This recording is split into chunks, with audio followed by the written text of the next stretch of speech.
Je dis toujours la vérité.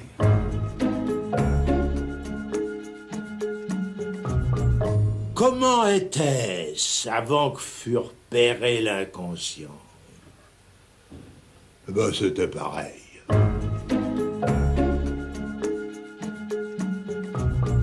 Ce que Freud nous rappelle, que ce n'est pas le mal,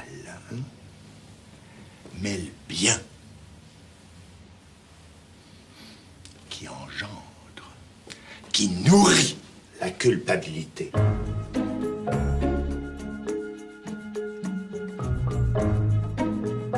Est-ce que vous connaissez Lacan, que beaucoup dont je suis considèrent comme le plus grand psychanalyste depuis Freud? Moi, en tout cas, c'est ici, à Venise, au début des années 70, que j'ai compris pour la première fois qui il était. Mon frère aîné, Jacques Alain, devenu à 20 ans le plus fidèle de ses élèves, ayant épousé en 1966 sa fille Judith, nous étions partis en vacances avec Lacan en famille. Un jour, arrivant devant une église que nous souhaitions visiter et qui était fermée, celui-ci commença à tambouriner sur la porte jusqu'à ce que le sacristain finisse par descendre. Je ne sais pas ce que Lacan lui murmura à l'oreille, mais le sacristain ouvrit aussitôt son église et mit un point d'honneur à nous la faire visiter. Je me suis dit, étonnant ce Lacan. Il est donc capable d'ouvrir des portes qui auraient toutes les raisons du monde de rester fermées.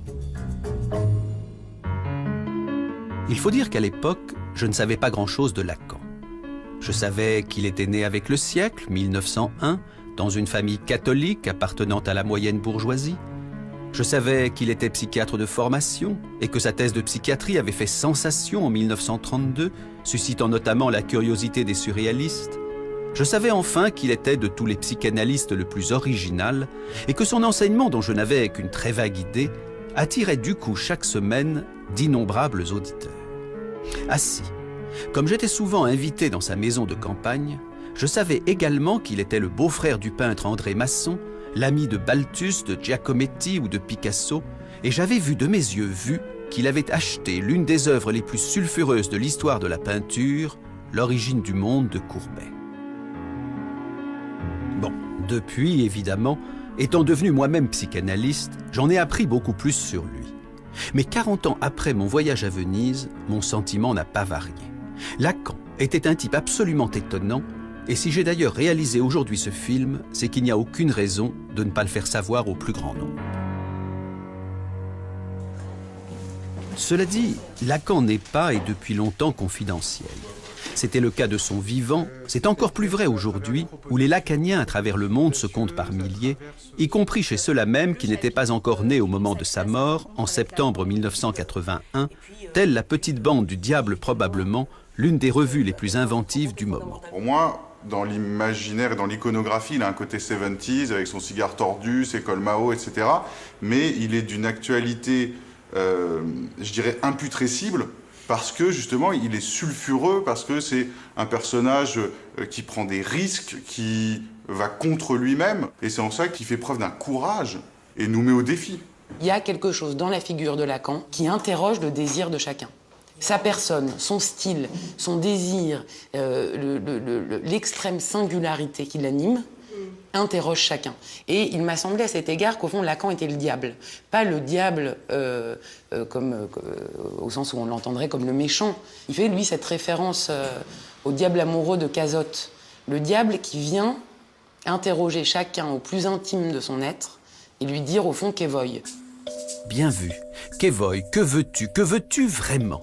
C'est en effet la question que Lacan posait à chacun de ceux qui venaient le voir dans son bureau aujourd'hui mythique. Car l'histoire de Lacan, c'est d'abord l'histoire du 5 rue de Lille. C'est le bureau de Jacques Lacan. C'est un bureau que j'ai très peu fréquenté, puisque je suis sa fille, mais j'ai tenu à ce que ce bureau soit conservé, non pas pour en faire un musée, mais parce que je pense que c'est un lieu qui a trop compté pour tous ceux qui y sont venus et qui a trop compté pour l'histoire de la psychanalyse, et donc, je dirais, pour l'histoire universelle.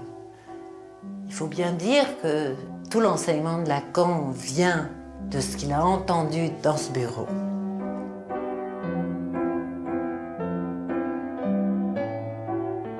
Juste après la guerre, on vivait tous ici. Ma sœur dormait sur le divan parce qu'on était très nombreux dans la maison. L'appartement a 117 mètres carrés. Il y avait nous quatre, ma mère, mon père, Laurence et moi. Et puis, les maçons étaient là aussi. Ils sont rentrés d'Amérique et pendant quelques temps, donc, Laurence devait dormir sur ce divan qu'elle dégageait quand elle allait à l'école, et peut-être un peu plus tôt, parce que mon père commençait très tôt. À 7 h du matin, jusqu'à pas d'heure, avec Gloria, dont mon père considérait qu'elle faisait partie de sa pratique.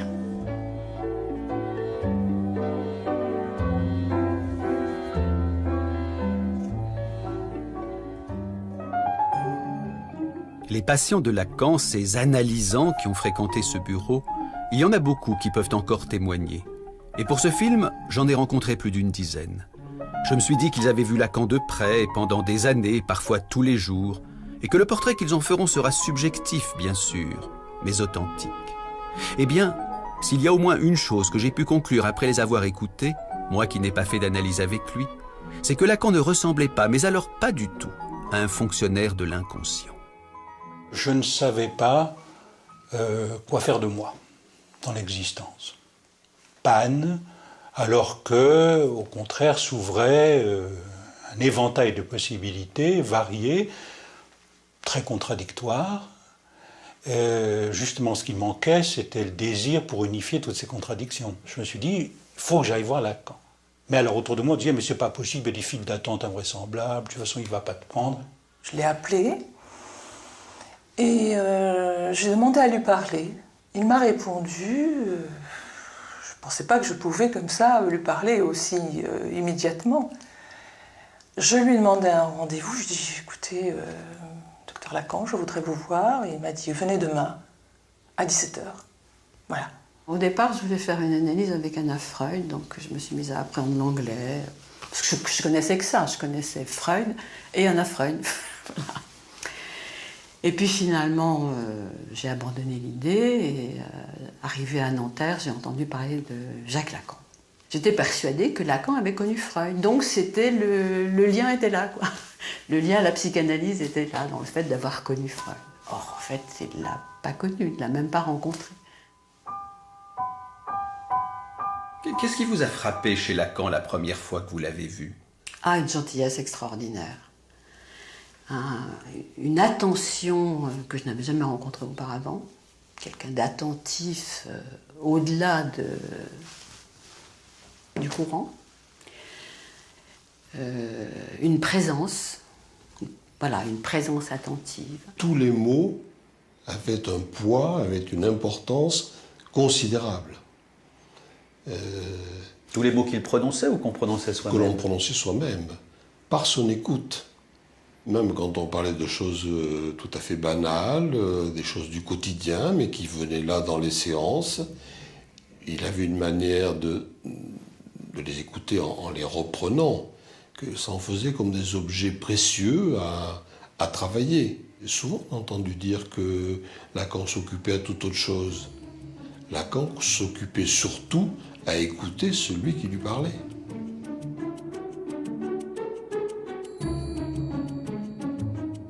Lacan savait les mots qui avaient compté pour quelqu'un et il savait les utiliser à bon escient. Ça faisait mouche. Quand il avait extrait de ce qu'on lui disait un mot, une phrase, un souci de dire à chacun « ça c'est votre musique, ça c'est bien vous ». Vraiment, vous y tenez. Ce genre de ponctuation touchait à chaque fois, en effet, à un noyau tout à fait central et donnait l'idée qu'il avait enregistré. Êtes-vous freudien ou lacanien, me demande-t-on souvent. Et invariablement je réponds lacanien, donc freudien. Car même si Lacan n'a jamais rencontré Freud, de tous les psychanalystes, il est celui qui l'a lu livre après livre avec le plus de sérieux. Tenez, un exemple. S'il y a bien une phrase emblématique de Lacan, c'est celle-ci. L'inconscient est structuré comme un langage. Mais qu'est-ce donc là, sinon le pivot même de la découverte freudienne ? Comment a-t-il fallu Freud pour que simplement il en vienne à lire les rêves, les lapsus, voir les mots d'esprit comme on déchiffre un message chiffré. Allez au texte de Freud, réparti dans 3 livres, qui s'appellent La science des rêves, La psychopathologie de la vie quotidienne et ce qu'on a traduit le mot d'esprit, le Witz. Vous y lirez.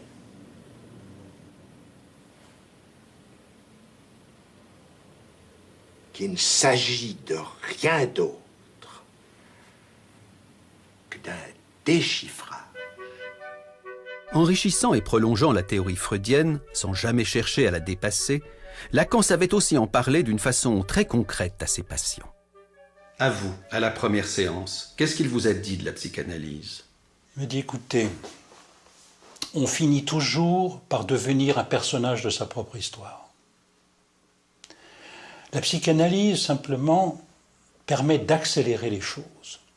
Vous obtenez des effets de style qui peuvent être intéressants. C'est la différence entre un long roman et une courte nouvelle. Je pense que la psychanalyse vous intéressera pour ça. Ça m'est resté, y compris le goût pour les courtes nouvelles. Faire une analyse avec Lacan, c'était donc gagner du temps pour vivre plus intensément sa propre vie ? Alors ça, c'est incontestable. C'est même ça qui pourrait caractériser, je crois, pour chacun, ce que ça fait d'avoir fait une analyse. Et à tous les niveaux, simplement parce que ce désir qui nous habite, avec lequel on est plus ou moins fâché ou éloigné tant que les symptômes sont un peu trop présents. Une analyse, ça permet ça. Ça permet au fond d'éclairer un peu ce que sont les symptômes, de se délester de beaucoup de souffrances. Et du coup, qu'est-ce que ça libère ? Ça libère le désir. Donc forcément, en effet, la vie. Et la vie à tous les niveaux. C'est vrai dans la vie amoureuse, c'est vrai par exemple pour une femme qui déciderait d'avoir des enfants, c'est vrai au niveau du travail. Moi, il se trouve que par exemple, j'ai toujours été une grande travailleuse, mais ça a décuplé mes forces au travail, et avec un bonheur et une envie voilà, qui est là tout le temps. Cela dit, ne racontons pas d'histoire. Faire une analyse avec Lacan n'était pas de tout repos. On s'allongeait sur son divan, mais pas pour s'y relaxer.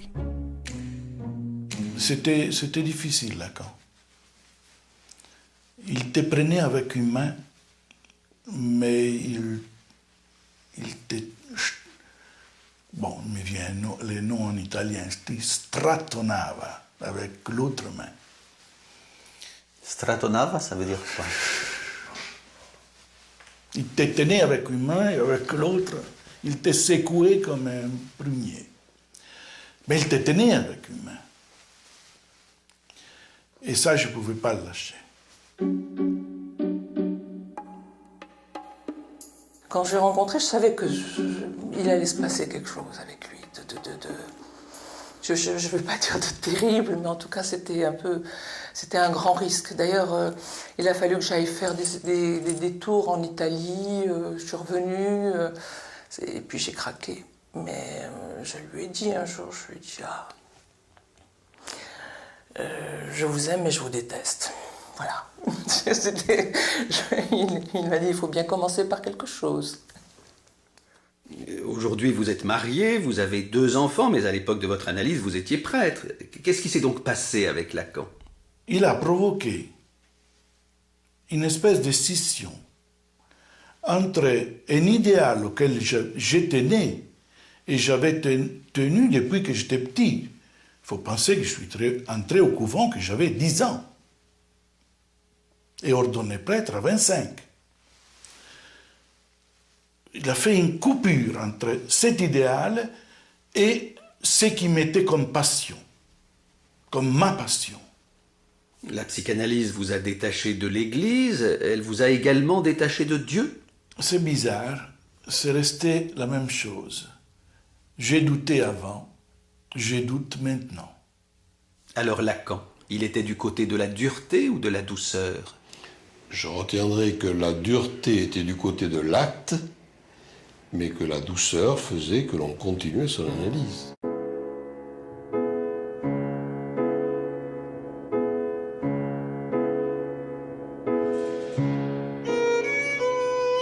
Un jour où je voulais interrompre ma propre analyse, j'ai interrogé Lacan. Pourquoi est-ce donc si dur de tirer au clair son inconscient? Ce que j'ai retenu de sa réponse, je le résumerai ainsi. La vérité est toujours incommode à supporter, et il se peut que la psychanalyse finisse par nous apprendre sur nous-mêmes ce que nous préférerions ignorer. Plus nous nous approchons de la vérité dans notre histoire, plus nous avons envie de lui tourner le dos. C'est pour cela, m'expliqua-t-il, qu'il avait toujours découragé ceux qui venaient à lui simplement pour mieux se connaître. Cela ne suffit pas. Il faut que quelque chose cloche, et handicape, et intrigue pour tenir la rampe au fil des séances. Il faut aspirer à ce que change dans son existence quelque chose de crucial. C'est pour cela aussi que Lacan ne jouait pas au bon apôtre. Mais c'est aussi parce qu'il était du côté de la vérité, et pas des simagrées de la bienveillance, qu'il savait faire preuve d'une humanité qui n'était pas de façade. Je viens d'Allemagne, je suis né en 1938, donc j'ai vécu les années de la guerre avec toutes les horreurs, les angoisses, l'après-guerre, la faim, les mensonges. J'ai toujours voulu partir d'Allemagne à cause de ça. Et dès le début, une des premières séances aussi, j'ai demandé à Lacan, est-ce que je peux guérir de cette souffrance-là? Et en le disant, j'ai compris non, que j'avais eu comme ça une idée, comme cette douleur-là, que je pourrais me l'arracher grâce à l'analyse. Non, il avait une manière de, je sais pas, de me regarder sur moi, qui m'a fait saisir, non, ça, il faudra faire avec toute la vie. Un jour, dans une séance, je parle à Lacan d'un rêve que j'ai fait.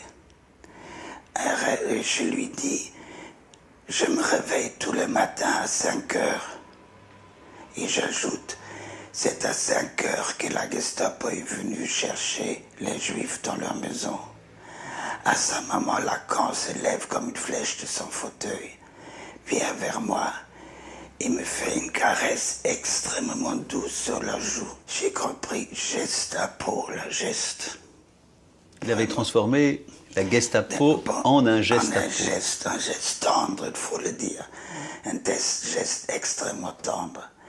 Et cette surprise-là, ça n'a pas diminué la douleur, mais ça en a fait autre chose. La preuve, maintenant, 40 ans après, je le raconte encore, ce geste, je l'ai encore sur la joue. C'est un geste aussi qui un appel à l'humanité, quelque chose comme ça. Il avait une façon d'attraper le symptôme et de l'interpréter qui faisait que, immédiatement, pour ceux qui entendaient, c'était comme un mot d'esprit, c'était comme un Witz, et en tout cas, c'était vivant.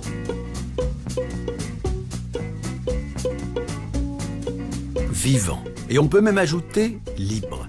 Car Lacan faisait preuve dans sa pratique comme dans sa vie d'une liberté réjouissante qui contrastait avec la rigidité, le formalisme, le sérieux des psychanalystes de son époque.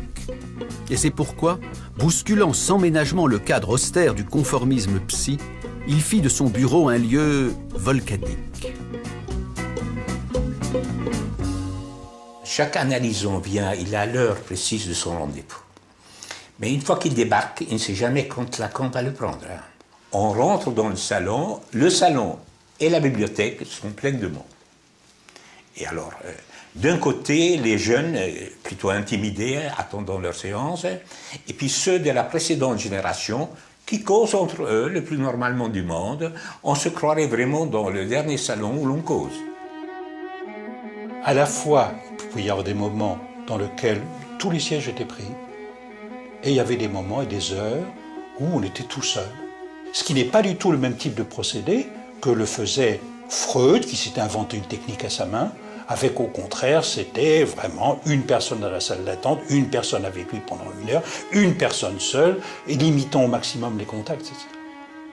C'était pas du tout ça, et ça réordonnait complètement les rapports de l'un et du multiple. Sa pratique ne se limitait pas à son bureau, à son cabinet, enfin, à ce périmètre-là. Il avait une mobilité assez extraordinaire et de cette façon, il brisait tous les standards. Évidemment, quand Lacan rentre dans son bureau, il ferme la porte derrière lui. Mais très souvent, disons qu'il oublie de fermer la porte. Résultat, tous ceux qui sont en attente entendent tout ce qui se dit. Et c'est là qu'on découvre, on réalise que là où chacun imagine le drame de son Oedipe, ça a fini par devenir une rengaine ponctuée par les soupirs de Lacan, des soupirs à fond de l'âme. Et c'est vrai qu'il y a eu plusieurs comme ça, plusieurs moments où je lui disais quelque chose et il laissait la porte ouverte, par exemple. Alors que j'étais allongée sur le divan. Et je lui disais, écoutez, vous ne pouvez pas la fermer. Je m'a dit, oui, je vais la fermer.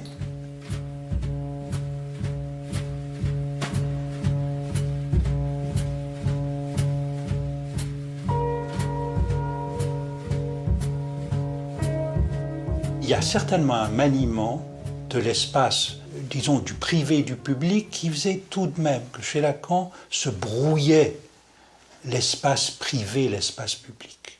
En même temps, il y avait le sentiment, il y avait une zone de très grande intimité, réservée, préservée.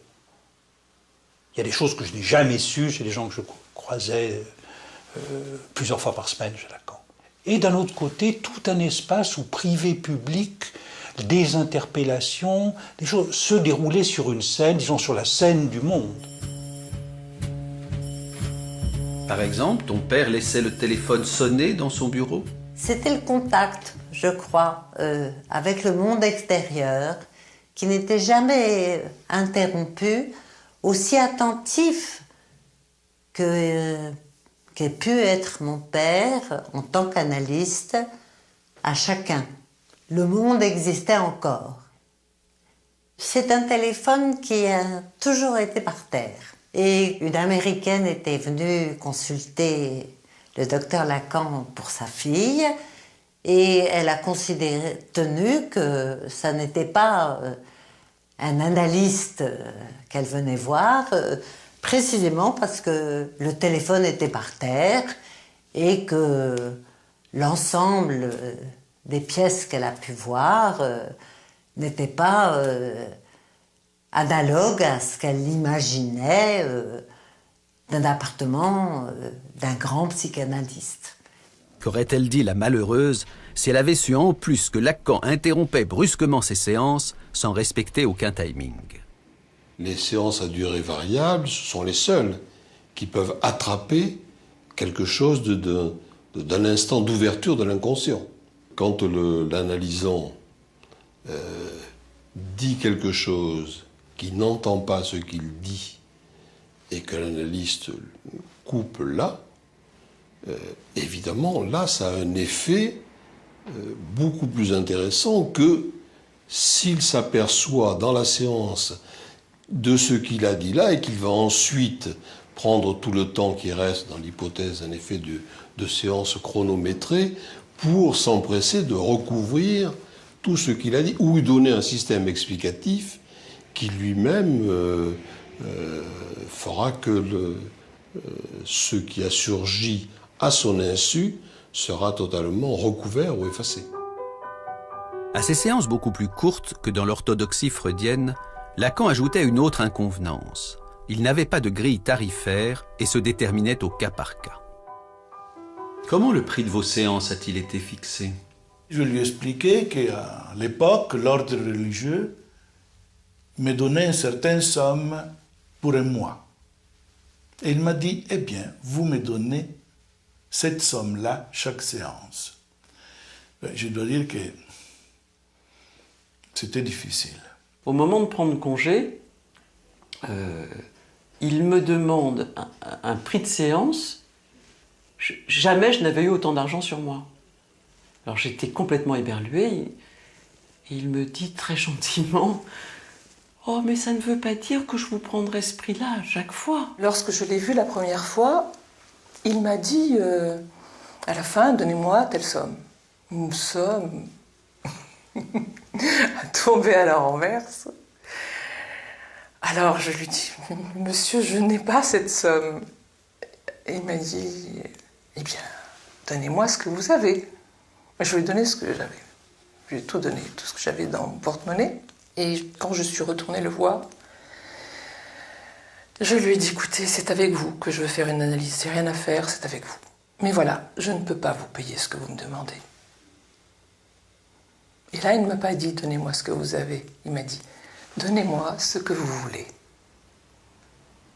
Il paraît que pendant plus d'1 an, vous avez poursuivi votre analyse avec Lacan sans lui payer un seul centime. Absolument. Et vous aviez l'habitude d'aller avec quelle fréquence chez lui? Au début, j'allais 2 fois, puis c'était tous les jours, sauf le samedi. Et à la fin des séances, il ne vous demandait pas où vous en étiez? Enfin, rien du tout. Comment vous avez compris ça, que Lacan, qui était, raconte-t-on, tellement cher, ait pu... Mais c'était sa réputation, comme quoi Lacan était un homme qui aimait beaucoup l'argent.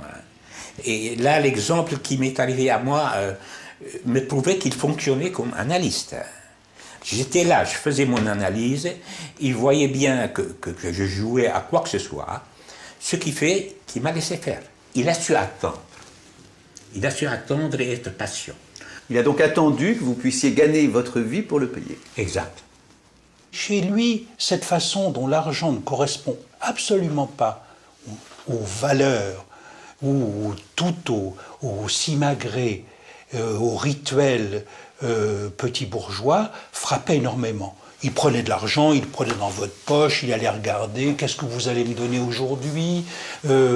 Oh, vous allez bien me donner un petit quelque chose, et ensuite fouiller dans votre porte-monnaie. Enfin, on ne fait pas ces choses-là.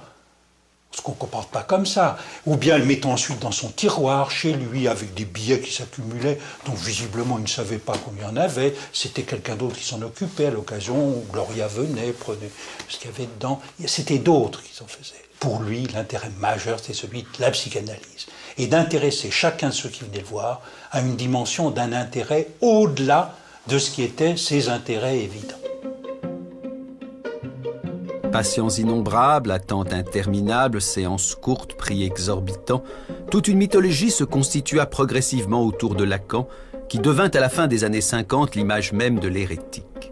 Mais en fait, chez Lacan, le non-conformisme était depuis les années 30 une seconde nature. Quand jeune psychiatre, il étudia le cas de cette patiente surnommée Aimée, en prenant à contre-pied, en subvertissant la psychiatrie officielle. Quand lui, il va publier le cas Aimée, il vient tout à fait en rupture avec ce que font les maîtres qui sont les siens à cette époque-là. Les maîtres de l'époque, ce qu'ils veulent, c'est décrire une symptomatologie à laquelle ils vont attacher leur nom. Et donc, il leur faut en effet un nombre important de cas, comme si, en effet, le nombre venait confirmer. Et Lacan prend le contre-pied tout à fait de ça. Lacan veut montrer qu'avec un cas approfondi, on peut dire beaucoup plus de choses qu'avec ce qui était aussi à l'époque ajouter les cas les uns à la suite des autres, comme c'est aussi aujourd'hui la loi du nombre qui dirait quelque chose des patients. La loi du nombre dit peut-être quelque chose d'une maladie, elle ne dit rien d'un patient, elle ne dit rien d'un sujet. Ce que Lacan a introduit, c'est tout de même la singularité du sujet, le un par un. En s'opposant à la tyrannie du nombre, en refusant de se comporter devant la souffrance comme un médecin, Lacan ne pouvait faire que scandale. Imaginez qu'il disait cette chose incroyable pour un thérapeute: le symptôme est ce que beaucoup de personnes ont de plus réel. Oui, le symptôme, ce qui nous handicape, ce que les autres appellent notre dérèglement, ce dont la médecine se propose de nous débarrasser, et hop, on n'en parle plus. Eh bien si, justement, parlons-en, disait Lacan. Soyons attentifs à ce que raconte le symptôme, non pas pour l'accepter tel quel comme une fatalité, mais pour l'apprivoiser et le transformer. Croyez-moi, un médecin rencontrant Lacan n'en sortait jamais indemne. De rencontrer Lacan et de faire une analyse avec lui, est-ce que ça a fondamentalement changé votre regard de médecin? Oui, parce que je suis devenu incapable de pratiquer la médecine. Incontestablement, l'expérience analytique a contribué à me défaire de cette position de savoir et de maître qui était celle qui me convenait très bien quand j'étais un jeune médecin. Je me souviens très bien d'ailleurs comment on m'a enseigné la médecine. Et on me l'a enseigné très bien. Au début, quand je faisais mes premières observations médicales, c'était dans un service de neurologie, on faisait de très très longs examens, la moyenne était d'1 heure, et on apprenait à mettre strictement entre parenthèses tout ce qui était personnel, tout ce qui concernait les petites anecdotes, les petits faits personnels du patient, pour ne retenir que ce qui était strictement objectivable, mesurable, vérifiable. Et ça a été un apprentissage qui s'est fait au fur et à mesure. Et c'est toute cette part singulière, personnelle, individuelle, qui s'est trouvée révélée le jour où j'ai pénétré dans le cabinet du docteur Lacan. Freud avait découvert la psychanalyse en étudiant l'hystérie, c'est-à-dire la névrose. Lacan, lui, savait la dette qu'il devait à la psychose, à la folie. Et c'est pour ça que toute sa vie, ce qu'on ignore souvent, il a continué à se rendre régulièrement à l'hôpital psychiatrique, notamment pour s'y entretenir avec des patients internés, dans le cadre de ce qu'on appelait sa présentation de malade, où il ne manquait jamais de surprendre les jeunes médecins qui l'accueillaient. Alors, j'ai retrouvé quelques notes griffonnées à l'époque, et au fond, c'était... je l'ai accueilli lors de sa venue à la présentation. Habituellement, c'était pas l'interne qui l'accueillait, mais ce jour-là, on m'avait demandé de le faire. Et je ne l'avais jamais rencontré personnellement. Et au fond, ça a été une surprise immédiate. Parce qu'il est arrivé, en montant le perron qui menait au bâtiment où se déroulait la présentation, en me faisant un sourire immense, plus immense que son visage, et comme s'il retrouvait une vieille connaissance très chère. Et je dois dire que c'était vraiment tout à fait surprenant. Et j'avais noté suavement galant, doucereusement agréable, outrageusement courtois, abusivement souriant, terriblement cinglant et malicieusement perçant toujours. Mais c'est ce même homme qui, quelques instants plus tard, devant le malade qu'on lui présentait, changeait du tout au tout, faisant entrer dans l'asile rien de moins que l'écoute psychanalytique. Pour lui, c'était un moment tout à fait important. Un moment, au fond, où il se laissait enseigner par la personne qu'on lui présentait.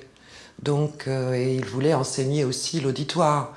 Donc il était extraordinairement attentif à laisser se déployer la parole dans sa singularité, dégagée de tout syndrome morbide, comme on dit.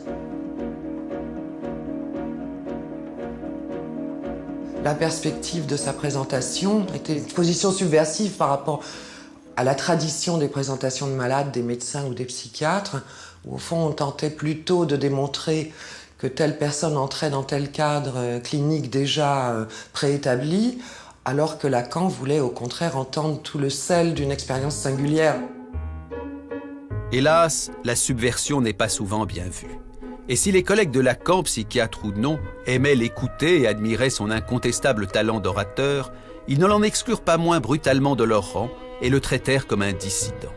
Fort heureusement, cela fut l'occasion pour Lacan d'un nouveau départ à Normal Sup, avec à la clé la création de sa propre école de psychanalyse.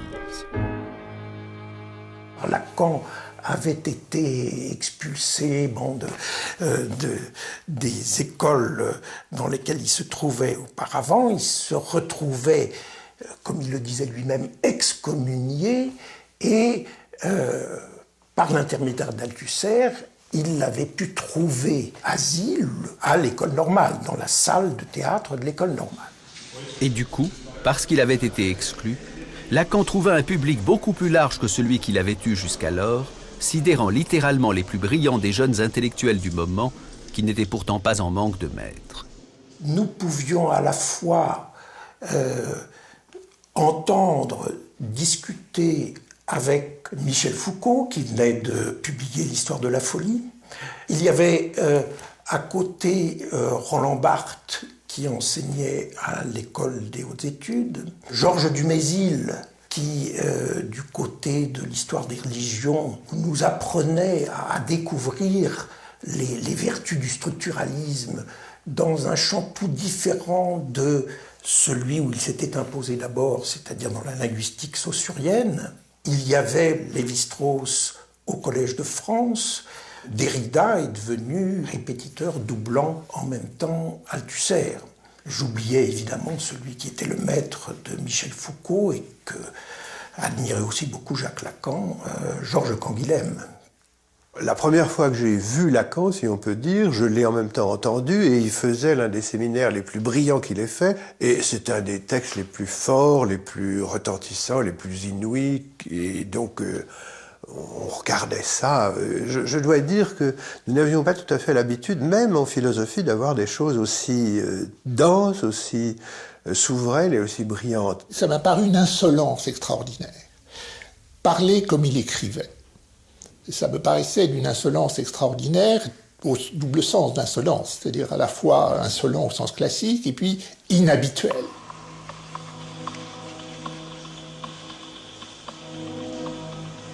J'attendais d'être surpris, que je ne puisse pas prévoir en quelque sorte la note qui viendrait après. Comme dans, vous savez, dans une pièce de piano ou de musique en général m'intéresse quand je ne peux pas prévoir la note qui vient après. Et là, c'est ce sentiment que j'ai eu très tôt, dès la première conférence, et j'étais traversé d'une sorte de jubilation.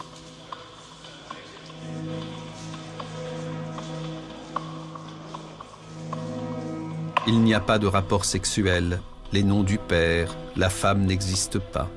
Lacan avait le sens de la formule, et ses auditeurs les notaient comme autant de mots de passe. Mais au final, dans son enseignement, Lacan était clair ou obscur? Ce qu'on appelle les écrivains clairs, généralement, peu importe les exemples, ce sont des écrivains clairs localement. On prend une phrase et c'est clair. Chez Lacan, la clarté est une clarté en réseau, ce qui, du point de vue du lecteur, signifie que c'est une clarté en parcours. Il faut parcourir le réseau, et comme ça n'est pas un seul réseau, mais plusieurs réseaux, tous les parcours ne produisent pas les mêmes lumières. La psychanalyse, dans les mœurs ou dans les idées, on parlait de l'inconscient, de la sexualité, du rêve, un point c'est tout. Lui, c'est quand même quelqu'un qui parlait de tout. Je veux dire, ça allait de Marx à Platon, les philosophes avaient une grande importance, il pouvait faire des grandes leçons sur le théâtre. Comme il connaissait le chinois, il pouvait commenter un texte en chinois écrit au tableau. Ensuite, il y a eu les exercices très difficiles d'algèbre ou de topologie. Et par conséquent, c'était une ampleur de savoir tout à fait extraordinaire. Car c'était aussi ça, Lacan. Un homme qui n'était pas prisonnier du milieu auquel il appartenait et qui s'imprégnait dans son œuvre de bien d'autres discours que le discours analytique, tirant parti des ramifications nombreuses sur lesquelles il pouvait s'appuyer. Amitié avec Maurice Merleau-Ponty ou Martin Heidegger, photographié ici à Guitrancourt, où Lacan se rendait tous les week-ends. Amitié avec Michel Leiris ou Jean-Paul Sartre, dont on vient seulement d'apprendre aujourd'hui que, souffrant d'hallucinations, il avait consulté Lacan avant de tenter plus tard d'être analysé par lui. Amitié aussi avec les artistes, à commencer par les acteurs de théâtre. Il allait au théâtre, il avait fait sur le théâtre un grand nombre de séminaires formidables, ça allait de Sophocle à Claudel, à Genet, etc. Il avait épousé une actrice que nous connaissions bien. J'ai très bien connu Sylvia Bataille, elle venait voir les spectacles. J'ai travaillé avec Chéreau à ce moment-là, elle venait tout voir à Lyon-Villeurbanne. Maman était effectivement actrice de cinéma et qu'elle était absolument adulée par énormément de monde au moment où mon père l'a connue. C'était certainement quelque chose qui apprenait beaucoup de choses à mon père que d'entendre ma mère parler de ce que c'est qu'être acteur. Les années 60 ponctuent un moment crucial dans la vie de Lacan. C'est là que son cours, son séminaire, commencé avec une vingtaine de personnes dans son appartement, prend à Normal Sup toute son ampleur.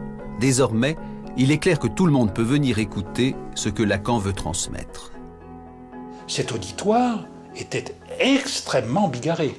Se retrouvaient à la fois là des psychiatres, des mathématiciens, des historiens, des sociologues, des philosophes, des économistes, enfin des gens venant d'horizons extrêmement divers que Lacan avait pêchés.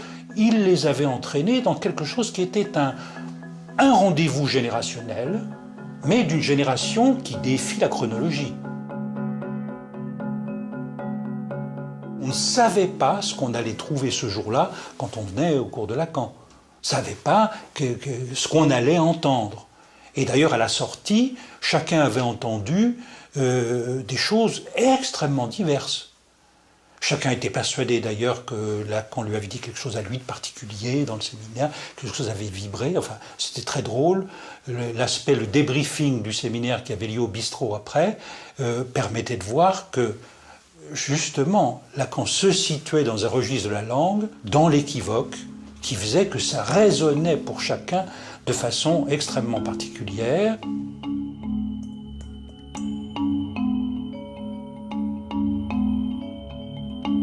C'est à Normal Sup que Lacan rencontra mon frère Jacques-Alain, dont il dira très vite « il y en a un au moins qui sait me lire », décidant de lui confier la rédaction de son séminaire et faisant progressivement de lui son successeur. Jacques-Alain a succédé à plusieurs personnes qui ont essayé d'établir le séminaire, et c'était pour mon père à chaque fois la catastrophe. C'était pas ça qu'il voulait. Moi, ce dont je me souviens, c'est que quand Jacques-Alain lui a dit « je peux faire vos séminaires », il lui en a présenté les 4 concepts fondamentaux de la psychanalyse. C'était la joie pour mon père et vraiment un soulagement extraordinaire. Et d'ailleurs, tout de suite, mon père a dit « vous allez les faire tous ». Le travail de Jacques-Alain, pour mon père, était réjouissant, satisfaisant et auquel il tenait comme à la prunelle de ses yeux. Que Lacan ait été soulagé se comprend aisément. Faire passer une œuvre aussi complexe de l'oral à l'écrit était un travail considérable, qui nécessitait de la repenser, de la réécrire. Et cela explique pourquoi Lacan demanda aux éditions du Seuil que Jacques-Alain soit inscrit contractuellement comme son co-auteur. Le résultat est là. Le séminaire est traduit dans le monde entier et considéré comme l'une des œuvres majeures du XXe siècle, avec à la clé cette réussite étonnante que ceux-là même qui n'ont jamais connu Lacan peuvent, en le lisant, l'entendre. J'avais l'impression, en lisant les séminaires, d'entendre sa voix. Voilà, j'avais l'impression d'être en présence de quelqu'un. C'est complètement différent de la lecture d'un texte philosophique, justement, où là, on sent quand même qu'on se plonge dans le passé, on a du mal quand même à faire revivre la voix de Kant, la voix de Hegel.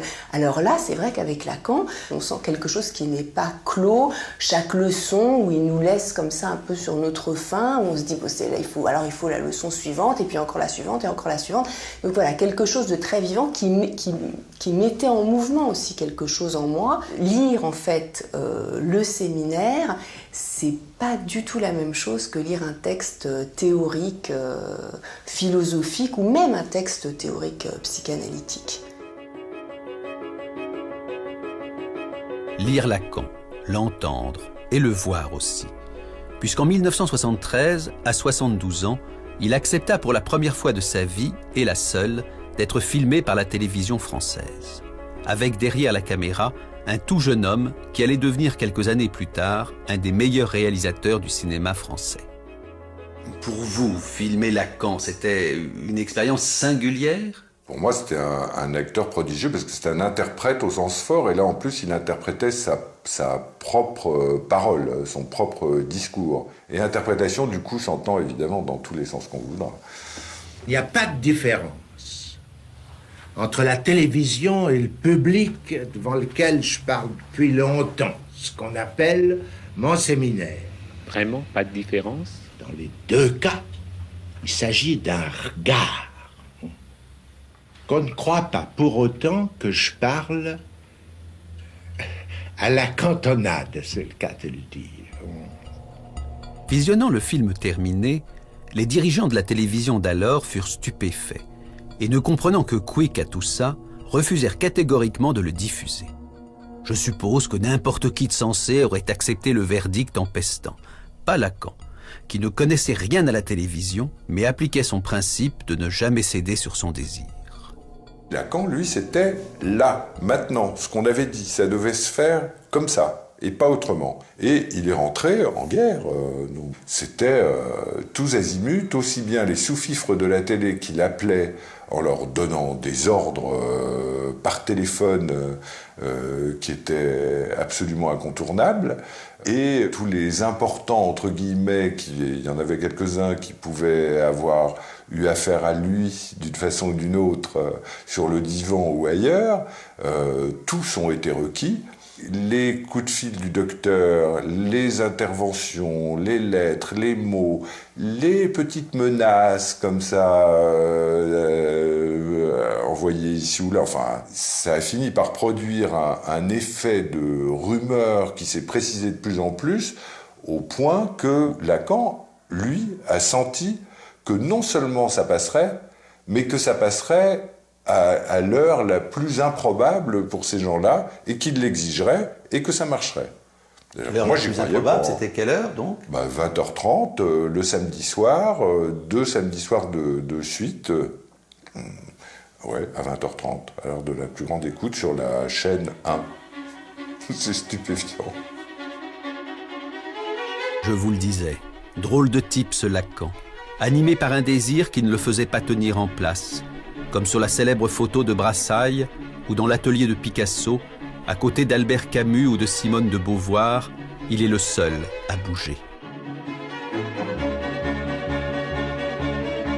Peu de temps avant sa mort, il dira à ses élèves à Caracas « Soyez lacanien si vous le voulez, moi je suis freudien ».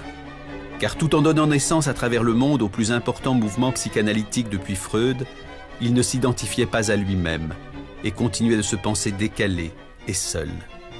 En fait, rien ne dit mieux qui était Lacan que les choix qu'il fit pendant la dernière guerre.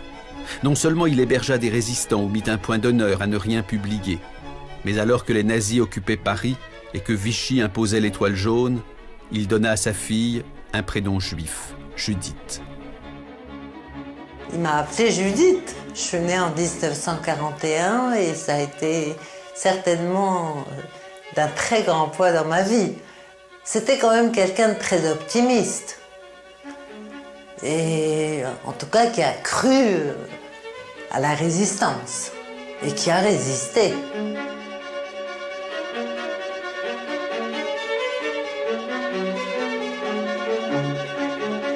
Venise, printemps 2011, 30 ans après la mort de Lacan.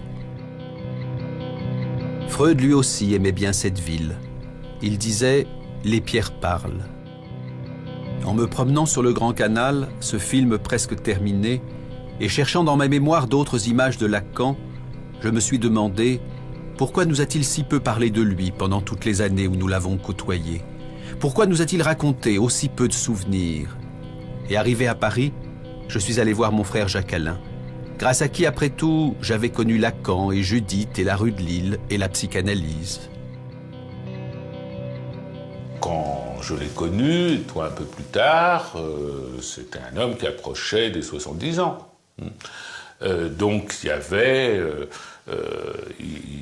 il était en rapport avec... Nous l'avons connu en rapport avec la fin de sa vie. Et décidé à vivre jusqu'à la dernière seconde.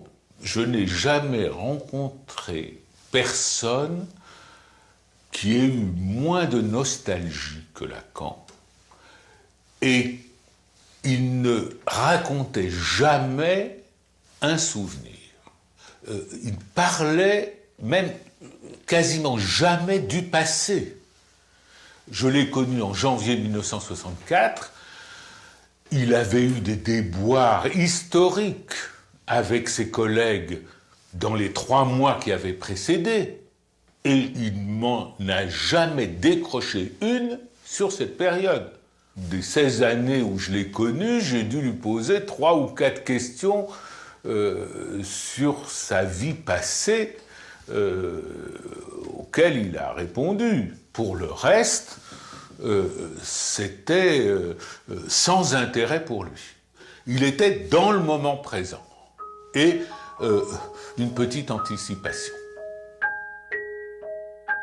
Il ne se préoccupait donc pas de la postérité? Les gens, pour lui, ça n'existait qu'un par un. Et c'est d'ailleurs pour ça qu'il a été si réticent pendant 20 ans à publier son séminaire. Il voulait avoir les gens devant lui, voir comment ils réagissaient, ce qu'ils allaient lui dire après, dialoguer avec eux. Et l'idée de s'adresser à la masse, au monde, voire à la postérité, ça lui était parfaitement étranger. La postérité, c'est une abstraction. Et c'était une abstraction pour Lacan. J'aurais pu m'en souvenir, mais je préfère le lire. Bon, parce que c'est dans l'esprit de Lacan, c'est un petit poème de Raymond Queneau, qui est tout à fait... Lacan le cite souvent, Queneau, et c'est tout à fait dans le même esprit. Ce soir, si j'écrivais un poème pour la postérité, Fichtre, la belle idée, je me sens sûr de moi, j'y vais, et à la postérité, j'y dis merde, et remerde, et re-remerde. Drôlement feinté la postérité qui attendait son poème. Ah, mais... Bon. Eh bien,